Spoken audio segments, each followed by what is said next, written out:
En el número 9 se encuentra Ulises, de James Joyce, recomendada por 15 de las 20 listas analizadas. Se publicó en 1922 en Irlanda.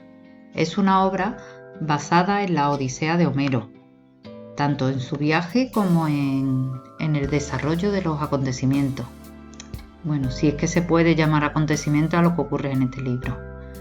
Es un libro de imposible lectura, una obra incluida entre la literatura imprescindible, pero que ni su autor ha conseguido saber lo que quería contar con ella. Si lo vas a leer, no intentes buscar un argumento, una historia ni un sentido a lo que lees, porque no será más que una pérdida de tiempo. Debes entregarte a ella sin intentar hacerla tuya ni empeñarte en adaptarla a tu forma de leer. Tienes que ser tú quien adaptes tu mente a ella. Es el claro ejemplo de situaciones en las que para aprender primero hay que olvidar. Para mí, en mi afán por seguir el listado de los libros de obligada lectura, comencé a leer esta obra de Joyce hasta en 6 ocasiones y siempre abandonaba antes de llegar al final del primer capítulo, convencida de que no estaba concentrada y no era capaz de captar la genialidad de su autor por mi torpeza y despiste. Y siempre decidía que lo dejaría para un momento más propicio de la lectura de esta obra maestra. Y ya en febrero de 2022, que coincidía con el centenario de su publicación, leí varios artículos en los que los periodistas afamados y personalidades de la literatura reconocían haber iniciado la lectura del libro en múltiples ocasiones sin haberlo podido terminar. Y fue en ese momento cuando me decidí a leerlo, costara lo que costara. Para facilitar su lectura, en primer lugar leí la Odisea de Homero, por si en algo podía ayudarme a entender o seguir el hilo de la obra. Y tengo que reconocer que sí, que facilita bastante y creo que es imprescindible haber leído la Odisea de Homero antes de intentar leer Ulises, de James Joyce. Después también, para facilitar su lectura, busqué resúmenes de cada uno de los capítulos y de los personajes que aparecían y decidí dedicar un día a cada capítulo, algo que tuve que cumplir a rajatabla porque en las ocasiones en las que pretendí comenzar el capítulo siguiente sin cambiar de día, tuve que abandonar, incapaz de mezclar en mi mente lo que vivía como dos mundos aislados. Y ahora, una vez leído y terminado el libro, después de tantos sinsabores y emociones encontrados que Joyce ha conseguido despertar en mí, tengo que reconocer que sí, que es para mí un libro de obligada lectura. Un libro que no te deja indiferente, un libro que se mantiene en ti años después de haberlo leído. Y no se mantiene en tu memoria, sino en algo más endógeno que la memoria. Se queda en ese subconsciente que de algún modo maneja los hilos de nuestras emociones. Podríamos hacer un convencional resumen de la obra, diciendo que el Ulises de James Joyce narra un día en la vida de Leopold Bloom, quien se siente obligado a salir de casa sabiendo que su esposa Molly planea verse ese día con su amante. Solo y vacío, deambula por las calles de Dublín, inmerso en una extrema sensibilidad que le hace analizar todo lo que ocurre a su alrededor y en su interior con recuerdos del pasado, de su hijo muerto, Rudy, de sus emociones y de sus anhelos. Al mismo tiempo, otro personaje, Stephen Dedalus, pasea por las mismas calles, melancólico por el rechazo de su familia. Ambos caminos confluyen al filo de la madrugada, redimensionando las respectivas melancolías.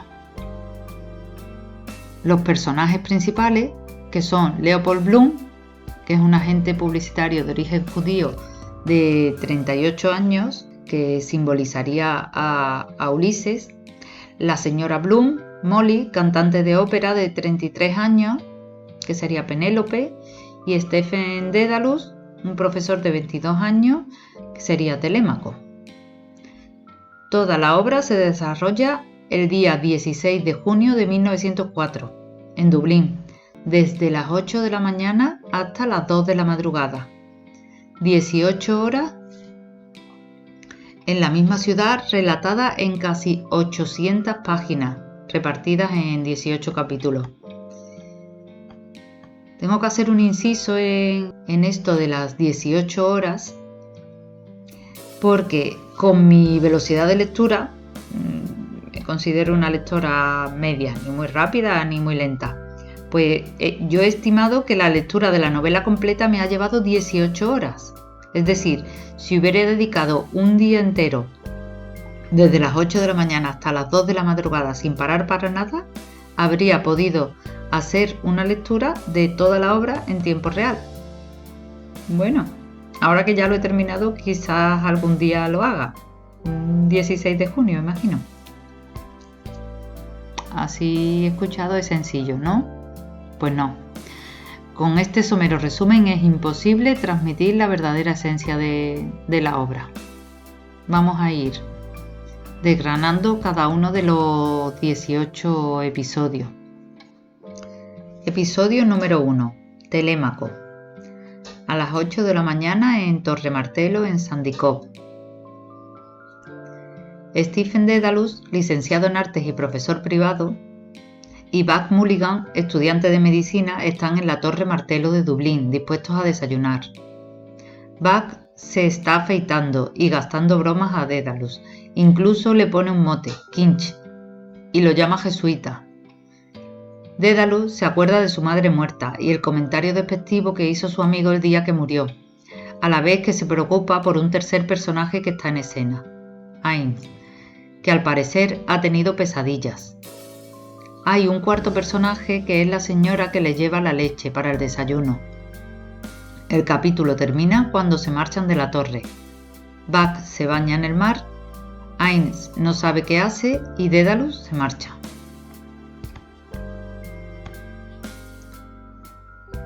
Episodio 2. Néstor.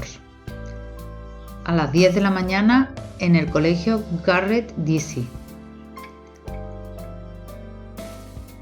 Stephen Dedalus da clases de historia y pregunta a sus alumnos, Cochrane, Armstrong, Cumming y Talbot, sobre la batalla de Pirro. Cuando comienza la partida de hockey se van todos y se queda en el aula con Sargent, el director de la escuela. El señor Deasy va a poner paz en el hockey y se mete en su despacho con Dedalus para pagarle y hablarle de sus ideas antisemitas. Cuando Dedalus ha cobrado, se va. El señor Deasy sería el equivalente a Néstor, guiador de caballos, de la obra de Homero, aquel que en el canto tercero recibe a Telémaco al llegar a Pilos, donde le narra el regreso de otros héroes de la guerra de Troya, negando conocer la muerte de Ulises, y le aconseja partir hacia Esparta, donde se encuentra Menelao. Quizás él tenga noticias de su padre y le ofrece el acompañamiento de su hijo Pisístrato. Episodio 3. Proteo. A las 11 de la mañana en Playas Sandymount. Es el primer monólogo de la obra.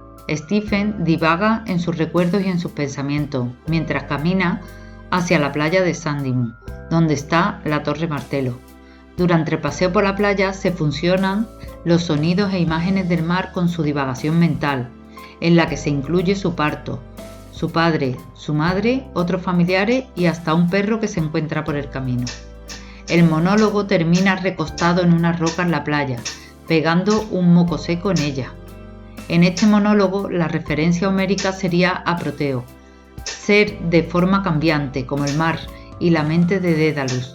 Es en el canto cuarto donde Menelao cuenta la captura de Proteo a Telémaco. Y con este capítulo se termina la primera parte del libro, la parte dedicada a la telemaquía, al hijo de Odiseo, a la parte juvenil y adolescente del personaje, lo que serían los 4 primeros cantos de la Odisea de Homero. Episodio 4. Calipso. Volvemos a las 8 de la mañana en la casa de Leopold Bloom, en la calle Eccles, número 7. En este capítulo empieza la segunda parte del libro, la que se corresponde con las aventuras de Ulises en el mar. Volvemos a las 8 de la mañana, pero en casa de Leopold Bloom, en el interior de Dublín, número 7 de Eccles Street. Leopold es descendiente de un judío húngaro que al llegar a Irlanda adaptó su apellido Se hizo protestante y después católico. De profesión, agente publicitario de la revista Freeman, casado con Maureen Molly, que es cantante profesional de ópera, y su promotor es su amante. De nuevo, el desayuno. Leopold está preparando el desayuno y se va a dar una pequeña vuelta por los alrededores de su casa para comprar un riñón de cerdo. Cuando vuelve, le lleva el desayuno a su esposa y recoge el correo, una postal de Millie, la hija de ambos, y una carta que luego sabrá que es del amante de Molly. Después desayuna riñones de cerdo frito. Termina yendo al baño para hacer aguas mayores, antes de prepararse para el entierro del pobre Dinan. En este capítulo la referencia homérica es a la ninfa Calipso, que enamorada de Ulises lo mantuvo retenido en la isla de Ogygia durante 7 años, hasta que Zeus le ordenó liberarlo a través de Hermes. Episodio 5. Lotófagos. De 9 a 11 de la mañana. Bloom sale de casa hacia el funeral, pero pasa antes por la oficina postal donde recoge una carta de una enamorada, Marta, dirigida a su seudónimo, Henry Flower. Sería el equivalente a las relaciones virtuales actuales. Se compra el periódico y se encuentra con un conocido, McCoy, al que tiene que explicarle que va de luto por el entierro del amigo común, Dinak. Mientras hablan, intenta ver a una desconocida en el tranvía y después quiere darle el periódico a McCoy. Cuando se queda solo, puede leer la carta de amor y se la guarda. Después va a la misa de difuntos en la iglesia de St. George. De 10 a 11, se compra una pastilla de jabón de limón en la farmacia Swennis de la Lincoln Place y después a los baños a lavarse. La referencia homérica en este caso se encuentra en la isla de los lotófagos, del canto 9, y al olvido al comer la flor. Episodio 6. Hades, de 11 a 12. Coche fúnebre camino del cementerio Glasnevin. Bloom se mete en la carroza fúnebre con varios conocidos, entre ellos el padre de Stephen Dedalus. Va reflexionando por el camino y entre las reflexiones incluyen por qué no pone el ayuntamiento un tranvía para llevar el ganado para que no obstaculicen las calles, y también un tranvía fúnebre para llevar al difunto y el cortejo funerario. Durante el trayecto ve al representante de su esposa y con pesar piensa en que esa tarde visitará a su mujer. El entierro es en el cementerio de Glasnevin. Después es el entierro y las reflexiones funerarias de su hijo fallecido, de su padre suicidado, de las formas de morir, de las formas de pasar a la otra vida, que Bloom va entrelazando con otros pensamientos más frívolos. La referencia homérica es la visita al reino de Hades, donde Ulises acude a pedir consejo al fallecido adivino Tiresias, y es allí donde ve a otros fantasmas de su vida. La madre de Ulises, Anticlea, a quien había dejado viva a su partida de Ítaca, algunas mujeres destacadas que le narran la historia de sus maridos y de algunos combatientes muertos en la guerra de Troya, incluso el espectro de Hércules. Visita que Ulises cuenta a Antino en el canto 11. Episodio 7. Eolo. De 12 a 1, episodio que se desarrolla en Freeman's Journal, donde Bloom conoce un anuncio como parte de su trabajo, como comercial de publicidad, con un trasiego de personajes que van y vienen. Red Murray, Leopold Bloom, Brayden el portero, Innes, Señor Nanety, Profesor Magnus, Ned Lambert, Señor Dedalus, O'Malley, Mill Clafford, Lenehan, O'Madenbuck y el mismísimo Stephen Dedalus, que aparece con aquella carta que le había dado el director de ESI, aunque no llega a verse con Bloom, que se había marchado antes. Al final del episodio se dirigen al bar. Si en el capítulo 6 llegaste a pensar que comenzabas a coger el hilo de la novela, este capítulo viene a recordarte que la novela no tiene ningún hilo. No sigas intentando entenderla, simplemente entrégate a ella.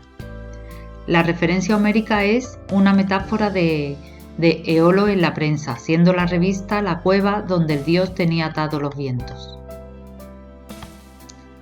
Episodio 8. Lestringones. De 1 a 2 en la calle Crafton y sus alrededores. Bloom repasa y reflexiona sobre su matrimonio. Se encuentra a Josie Brin y su esposa en los almacenes Harrison, frente al Trinity College, colegio en el que había estudiado Joyce, y le hablan del parto de Mina Purefoy. 3 días lleva ya de parto. Bloom reflexiona sobre el parto. Entra a almorzar al restaurante del Hotel Barton, pero no puede comer del asco que le da ver a los hombres que allí comen. Finalmente come un bocadillo de queso con mostaza y una copa de vino en la tienda de David Byrne, en la calle Duke. Se va al Museo Nacional y al salir ve el amante de su esposa. El pánico le empuja a entrar de nuevo al museo. La referencia homérica de este capítulo se encuentra en el reino de los Lestringones y su tendencia antropófaga, relatada en el canto 10. Episodio 9. Escila y Caribis. De 2 a 3. Episodio que se desarrolla en la Biblioteca Nacional en la calle Kildare. Primer encuentro, aunque fugaz, entre Stephen y Bloom. Stephen Dedalus diserta sobre Shakespeare, Hamlet, el rey Lear, la infidelidad de su mujer. De un modo muy inespecífico se hace una referencia a las peligrosas Escila y Caribis del canto 12 de la Odisea, representando la filosofía platónica defendida por los oponentes de Stephen y la aristotélica defendida por Stephen, como los dos monstruos que acechan al pensador en los estrechos, del mismo modo que los barcos eran acechados por el remolino que se tragaba los barcos y el monstruo que se tragaba a los navegantes. Terminado el capítulo nos encontramos en la mitad de los episodios, sin embargo no hemos llegado ni al primer tercio de la obra. Episodio 10. Las rocas errantes. De 3 a 4. Varias caminatas por Dublín, protagonizadas por distintos personajes, a los que se va describiendo. Si tienes la posibilidad de leer el capítulo con un plano de Dublín, te resultará algo más enriquecedor. Voy a poner las 19 caminatas que se describen con sus protagonistas. Como hay muchos nombres en inglés y ya habéis visto que no manejo muy bien el idioma, prefiero ponerlo por escrito.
Episodio 11. Las sirenas. De 4 a 5.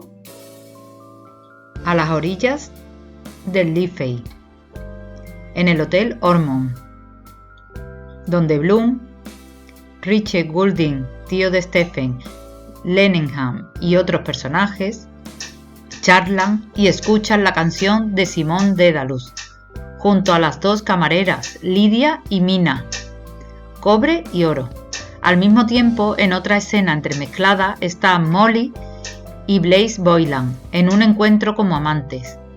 Hay que estar muy atentos durante la lectura para saber cuándo estamos en una u otra escena.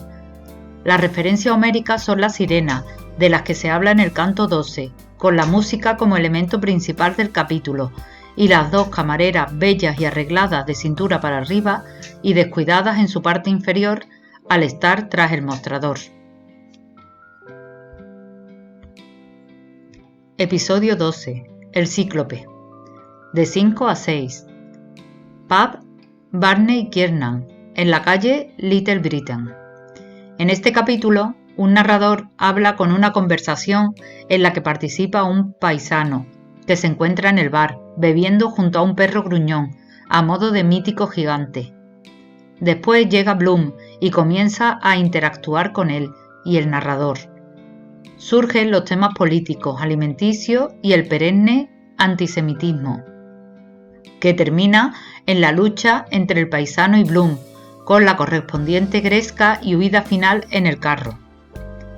La referencia homérica es a Polifemo, el cíclope, como el ciudadano obseso patriótico que no puede ver los dos lados de las cosas. Ulises escapa de la cueva de Polifemo, la taberna en este capítulo, cegando al cíclope con un tronco incandescente.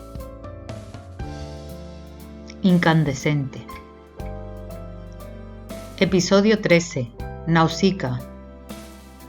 De 8 a 9, en la playa de Sandymount, igual que el episodio 3. Se adivina que en esas 2 horas en las que no transcurre la novela, Bloom ha debido de ir a dar el pésame a la viuda de Dignam. El capítulo se centra en la figura femenina de 3 mujeres en la playa con los niños, y entre ellas Gertie McDowell encarnando a la hija de Antinoo, con sus medias transparentes, sonrosándose ante la mirada de Bloom. El descubrimiento de su cojera por parte de Bloom, enlazándose con las señales del ocaso, nos van adentrando en el mismo ocaso de las aventuras marítimas de la novela. La referencia homérica es a Nausicaa, hija de Antinoo, que socorre a Ulises entregándole ropajes y guiándolo hasta la ciudad. Episodio 14. Los bueyes del sol. A las 10, en el hospital maternal en la calle Halls. Si pensabas que ya lo habías leído todo, es que habías subestimado a Joyce. En este capítulo nos lleva al límite, con el más denso de los relatos. Ni siquiera es posible determinar la hora del día en el que se desarrolla. Bloom visita la maternidad, donde Mina Purefoy va a dar a luz, para terminar en el bar con Stephen y Mulligan, siguiendo entre charlas, juegos de palabras y argot incomprensible el nacimiento del bebé. Referencia homérica: los intocables, sagrados bueyes del dios del sol que Ulises no consigue mantener fuera del alcance de sus hombres, convirtiéndose en su perdición. Episodio 15. Circe. A las 12 de la noche, en la calle Mecklenborough, en Night Town, el distrito rojo de Dublín. Burdel de Bella Cohen, en el 81 de la calle Tyrone. Stephen y Lynch caminan hacia Nighttown, perseguidos por Bloom, que los encuentra en el burdel de Bella Cohen, derrochando todo el dinero. Es un capítulo dramatúrgico, incluyendo los escenarios, con interrupciones constantes de la narración por las exhaustivas descripciones de las alucinaciones que sufren Bloom y Stephen, por lo que es complicado saber si nos encontramos en el burdel con Bloom siendo seducido por Zoe, en un delírico juicio contra Bloom, con la única defensa de venir de un funeral, siendo el mismo difunto el testigo que viene a corroborar la coartada, o en su femenina transformación, que bien puede ser sodomizada como paridora, como vitoreado por un carácter pseudo-real. También Stephen, en sus alucinaciones, ve el cadáver de su madre, en estado de putrefacción, que se enfrenta a él. El frenético baile en el burdel mezclado con las alucinaciones finaliza con Stephen escapando precipitadamente y golpeando una lámpara con su bastón. Tras ello, Bella exigiendo a Bloom el pago de los daños, intercalando entre ellos el delirio de Rudy, el hijo fallecido. Pero no suficiente con todo ello, Bloom aún tiene que socorrer a Stephen de la pelea, en la que se ha enfrascado con 2 soldados ingleses. Gracias a las influencias y conocidos consigue liberar a Stephen de la detención. La referencia homérica es de la hechicera Circe, que con sus mágicas pociones elimina la voluntad de los hombres encerrándolos como cerdos, hasta que Ulises resiste a sus pociones y ella se enamora ayudándolos a reemprender el regreso a casa con buenos consejos, no sin antes haberlos retenido durante un año. Episodio 16. Eumeo. A la 1 de la madrugada en el refugio de los cocheros. Bloom lleva a Stephen al refugio del cochero para intentar hacerle recuperar el sentido. Intenta buscar algún vehículo para llegar, pero desiste ante la imposibilidad y van andando. Allí se encuentran con un marinero borracho, Murphy, que les narra sus aventuras y desventuras por tierras lejanas. En este episodio Joyce utiliza un estilo narrativo enmarañado y confuso, con lo que se pone de relieve los nervios y el agotamiento de los protagonistas. La confusión y las identidades erróneas son el eje de todo el capítulo. A partir de enterarse que Stephen lleva más de un día sin comer, Bloom baraja las opciones que tiene para con él, siendo la de llevarlo a casa la que más le complace.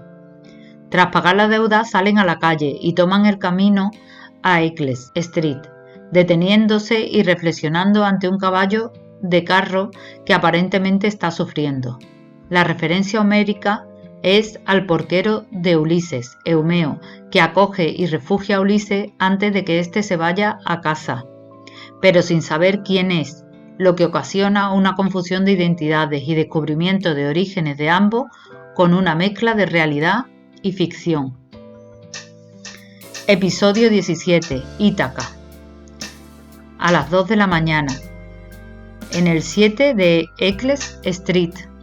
Comienza con el camino de regreso a casa de Bloom, durante el cual se analizan los puntos de convergencia y divergencia entre ambos protagonistas. La llegada a la casa con la necesidad de entrar como un extraño saltando la verja por haber perdido la llave. La minuciosa preparación del cacao para Stephen. El momento de la micción compartida por ambos y el rechazo de Stephen a la invitación a quedarse a dormir con la propuesta de dar clases de italiano a Molly. Después de eso, Bloom se mete en la cama junto a Molly y reflexiona sobre la infidelidad de esta. Utiliza para todo ello un estilo catequista, un tanto irritante, ya que constantemente realiza preguntas que son contestadas en un breve párrafo, incluso en ocasiones con una sola palabra. Con este estilo narrativo resulta mucho más sencillo el saber a qué se está refiriendo en cada momento. Dicen que es el capítulo preferido de Joyce, y según algunos críticos, solo con este capítulo, con su carácter de ironizaciones enciclopédicas, es suficiente para recomendar la lectura del libro. Sin embargo, bajo mi punto de vista, hubiera agradecido este estilo narrativo en los primeros episodios de la obra, cuando tenía que volver constantemente hacia atrás para saber de qué hablaba en ese momento Joyce. Pero a esta altura del libro, en la que ya me he adaptado a seguir la marea del pensamiento de los protagonistas, dejándome llevar sin intentar entender ni controlar, el encontrarme con un episodio tan dirigido me ha resultado un tanto irritante. Aún así, he podido disfrutar con las variadas temáticas abordadas que realmente resultan dignas de una enciclopedia, desde temas astronómicos a la infidelidad, pasando por la relación entre las diferentes edades y la trayectoria de la orina.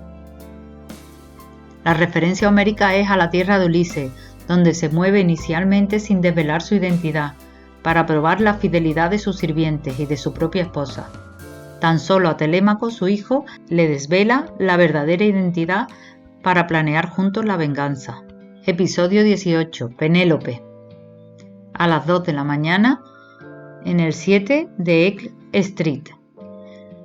El episodio final dedicado a las reflexiones de Molly Bloom, Penélope, mientras está tumbada en la cama junto a su marido. El estilo narrativo, sin comas, sin puntos, sin transición entre temas dispares, sin nada que enlace esos temas, te entrega totalmente a lo que es un estado reflexivo espontáneo.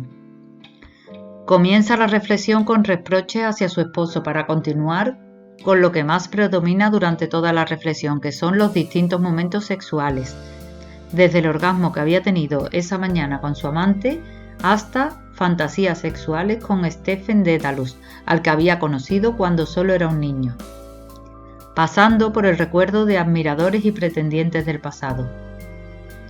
El silbido de un tren ocasiona un punto y aparte, uno de los escasísimos puntos de todo el episodio, para transportarla a Gibraltar, ciudad de su infancia y juventud. Desecha el pensamiento cuando acude el recuerdo de su hijo fallecido con 11 días de vida, y termina la reflexión con reproches hacia Leopold, que termina en el recordatorio del día que le dijo que sí quería casarse con él.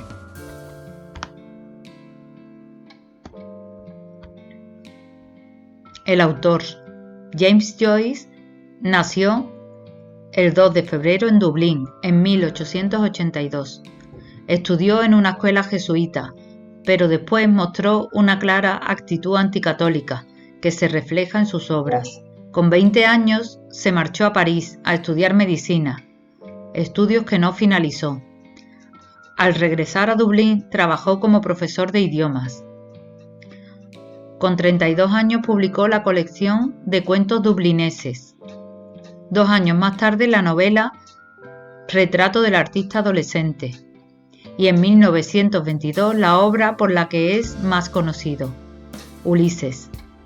Posteriormente publicó la más surrealista de sus obras, Finnegans Wake. Trasladó su domicilio nuevamente a París, de donde huyó tras la invasión nazi. Falleció en Zúrich en 1941 con 58 años por una úlcera de duodeno.